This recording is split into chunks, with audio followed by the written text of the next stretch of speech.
Google Ads is launching some new changes to the attribution reports to make understanding insights simpler and more intuitive going forward. Hello, I'm Muzair and thanks for watching this video, where I will take you through the changes to the Google Ads attribution reports.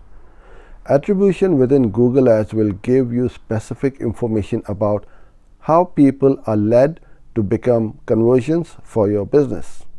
The reports will cover a wider variety of information, including the most common sequence of ads that led to a conversion, to how much they believe each interaction had an impact.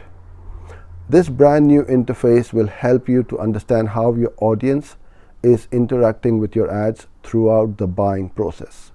From there, you can use this information to tweak your campaign to increase conversions and overall return on your investment.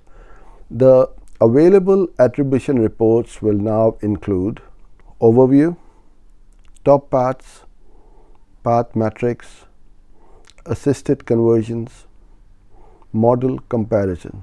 On the improved overview page, you will be able to see how your customers have traveled to your site.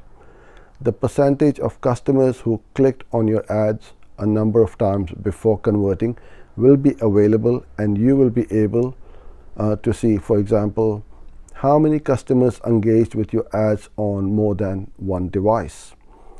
Model comparison will enable you to compare your CPC with the return on ad spend for a variety of attribution models, including last click, rules-based, and data-driven attribution.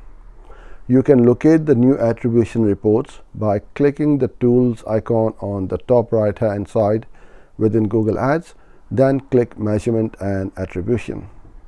I hope you enjoyed this video. Thanks for joining in, and I look forward to seeing you in my next video. Bye for now.